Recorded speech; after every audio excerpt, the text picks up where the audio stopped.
Hi, this is Yvonne McNary, and I'm here today with Donnie Gill from the Lincoln Trail Public Information Office. And we're going to discuss today the needle exchange, and we're going to figure out what that is. How you doing, Donnie? I'm doing great. How are you? Great. I feel like I know you already. We've talked so many times. Yes, yes. We've had a lot of fun conversations. Thanks for having me here today. You're very welcome. The needle exchange. Tell us a little bit about that and how it came about. Okay. Our needle exchange for Lincoln Trail District Health Department is in Bardstown at the Nelson County Health Center. We're doing this program Monday through Friday. We just switched last week. It was just one day a week. The times are 8 to noon and then 1 to 4, so we can get a lunch break.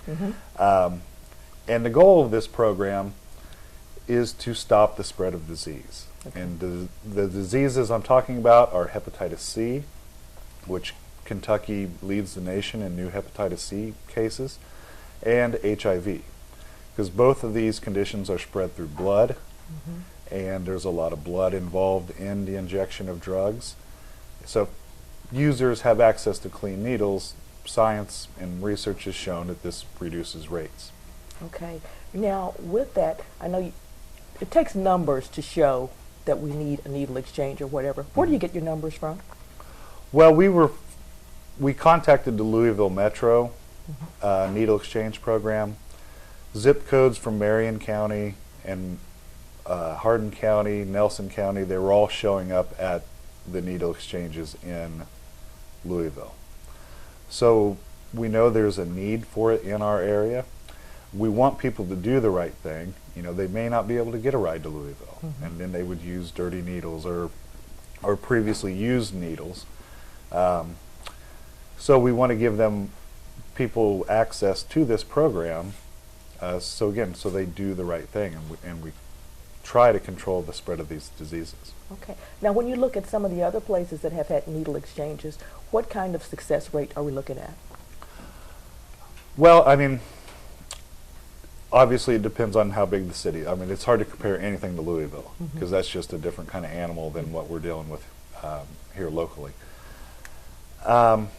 You know, research shows that a person who accesses needle exchange is 5 times more likely to seek treatment. And at our program, you know, we have a counselor there. She can get somebody into a treatment bed when they want to make that decision. She stays there with me because if somebody wants to go, we have to act fast. Now, the program in Nelson County, we just started it in July. We're slowly building it up. We've had 9 individuals access the program, and we have 3 or 4 repeats that have been coming just about every week at this point. Now, who is eligible to use this program? Anybody. I mean, they don't have to be from Nelson County or our region. It could be from other counties. Anybody who wants to access it can access it. Okay.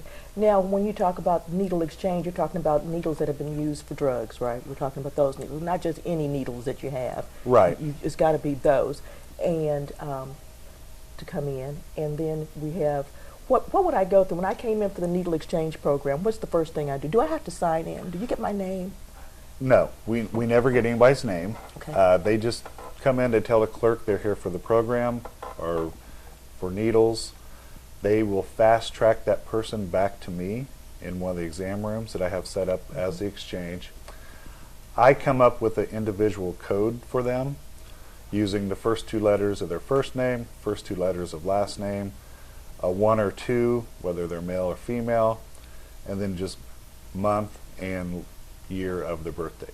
Okay. And then that's all I know them as, unless they choose to give me their name. Okay, so there is some anonymity when you go in there. You don't have to give your name or anything like that. That's right. So, you know, we can have, people don't have to be worried about going in and everybody knowing what's going on with them. Right, right. You know, unless you're really popular and people know you and they might see you, but, you know, I can't really control for that. But yeah, it is anonymous, and, you know, we do have anonymous HIV testing. And we can test for hepatitis C on the spot as well. Okay, so you do have a facility there for testing as well, so they know if something is wrong, they'll know before they leave, is that right? Yes, we have the quick test. So they would know within 20, 25 minutes. Okay, all right. So what are some of the positives about this drug program, this needle program? Well, again, a huge positive is it has shown over history, because exchange programs have been in the States since the 80s, and I think they've been in Europe even longer than that. But research shows that they do decrease the rates of HIV transmission and hepatitis C transmission. Again, people who use the program are 5 times more likely to get treatment.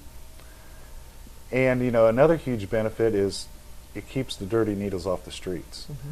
Because this program, it places a value on the needles. So they're actually worth a little something, even though they're used.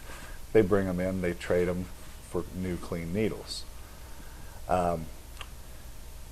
They also have access to some of the other paraphernalia related to drug use. The little caps, or they call cookers. They can transmit HIV and hepatitis C, because if blood gets into the cooker, even if you're using different needles and you're using the same cooker, you would draw the diseased blood up in your needle and inject it into yourself. The cotton balls can also spread HIV and hepatitis C, so they have access to those. I have antibiotic ointment and alcohol pads so that they practice some safe injection. I talked to them about rotating so they don't get an abscess or anything like that. So we're trying to reduce emergency room visits as well, for wounds and abscesses where they inject. Okay. Now, with all the paraphernalia that you have that you're exchanging with them, have you had anybody ask you about enabling? Because of all the things that you are exchanging with them, it's probably could possibly be enabling them to use drugs. Yes, I hear that quite a bit, and my answer to that is they're already using drugs. This is a behavior that's established in these people's lives. We're just trying to make it safer for them and for all of us. Because if they're just throwing needles out on the streets, somebody could step on them. You could get infected with HIV or hepatitis C just by an accidental stick.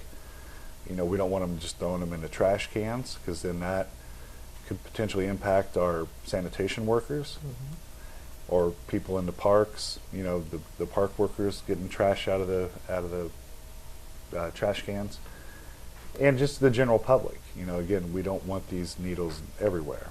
So again, it places a value on the needles. They bring them in for fresh, clean needles.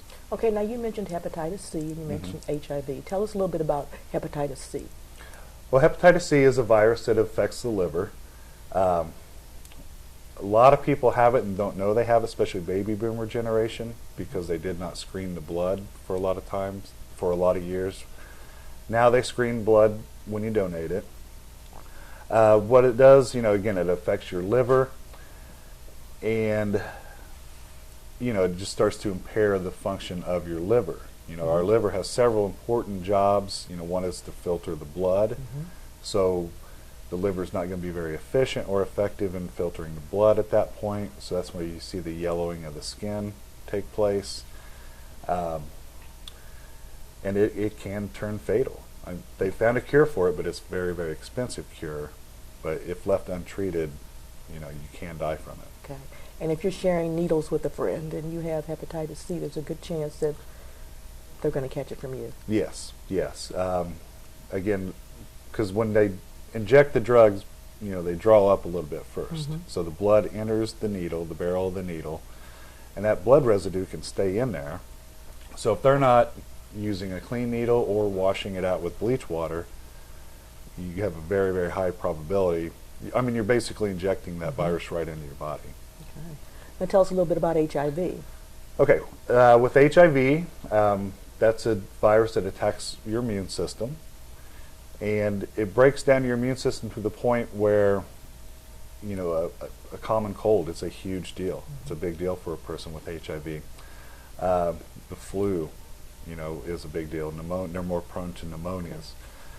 HIV can live inside the barrel of the needle for 90 days. Wow.